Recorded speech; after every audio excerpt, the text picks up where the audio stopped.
खुलुमबाय गोजोन फुंबिलि बयनिसिमबो नोंथांमोनखौ आंनि चेनेलाव गासैखौबो बरायनाय बावहरग्रोनाय थाबाय आसा खालामो नोंथांमोना खौरांखौ नायनानै मोजां मोनगोन।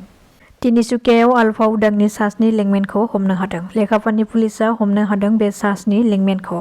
बे हमजानाय सासनि लेंमेनफोरखौ फारियै बरदुमसानि बालिनि नेउक पेङेरिनि मिथु गहाय लीलाम्बर मरान मानव देब बिकास टेका अरुणाचलनि शिवा देब परितोष देब होननानै सिनायथि होदों। पुलिसा बिसोरखौ हमनो हानायजों लोगोसे सोंनाय फिन्नाय खालामनायखौ जागायबाय होननानैबो मिथिहोदों।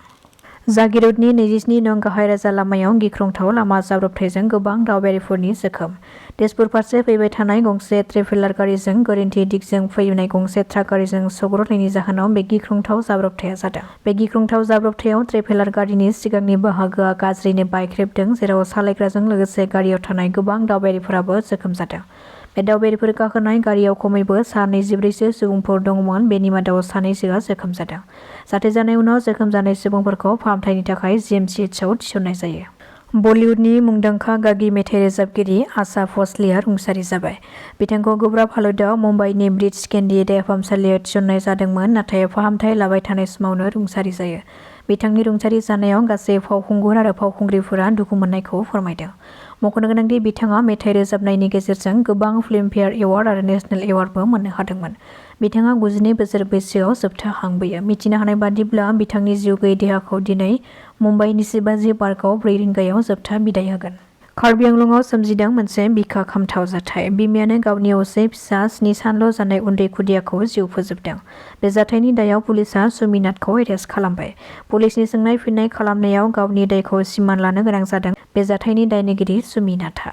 बे जाथायखौ लानानैनो जायगानि गोबां आइजोफ्रा लामायाव ओंखारबोनानै दायनिगिरिखौ फासिनि साजा होनो थाखाय दाबि खालामदों। बे जाथायखौ लानानै नायबिजिरनाया दासिमबो सोलिगासिनो दङ। कार्बि आंलंनि हावराघाटआव सोमजिदों बे सोमोनांथाव जाथाया।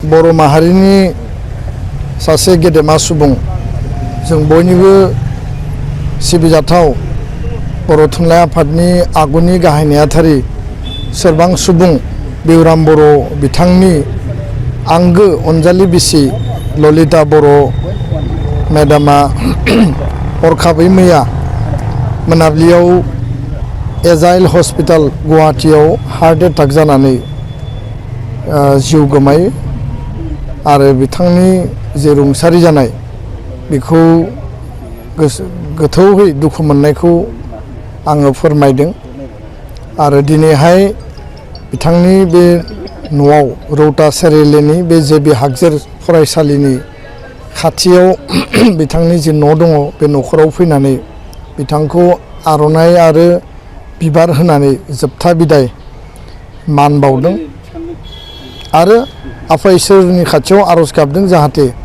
बिथांनि सोरगोआरि जिउमाया सोरगोआव आलो गोजोनै जाहाथे थानो हायो। ललिता बर' मेडामा गिबियाव बालिसिया LP स्कुलाव बिथाङा फोरोंगिरि मावदोंमोन। बेनि उनाव रौतायाव ट्रान्सफार जानानै बिथाङा फोरोंगिरि मावदों।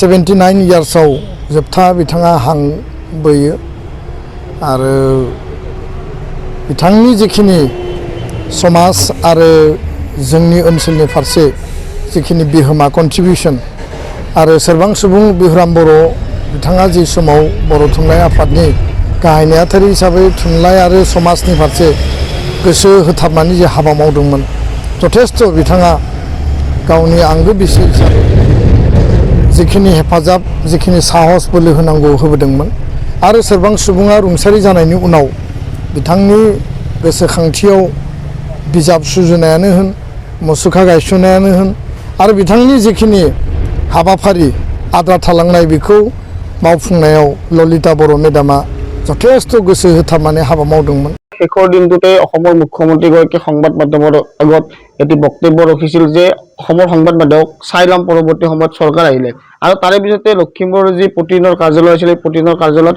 দুৰ্বৃত্তই লণ্ড ভণ্ড কৰিছিল আৰু তাৰ আচবাবসমূহ নষ্ট কৰিছিল আৰু তাৰ প্ৰতিবাদতে আজি আমি বদলেণ্ড সাংবাদিক সন্থাৰ আহ্বানত তামোলপুৰ প্ৰেছ ক্লাব আৰু তামোলপুৰ জিলা সাংবাদিক সন্থাই কলা বেজ পৰিধান কৰি প্ৰতিবাদ সাব্যস্ত কৰিছোঁ। লক্ষণীয়ভাৱে মুখ্যমন্ত্ৰীগৰাকীয়ে বিভিন্ন সময়ত অসমৰ সংবাদ মাধ্যমৰ লগতে আন্তঃৰাষ্ট্ৰীয় সংবাদ মাধ্যমসমূহক আক্ৰমণ কৰা দেখিবলৈ পোৱা গৈছিল।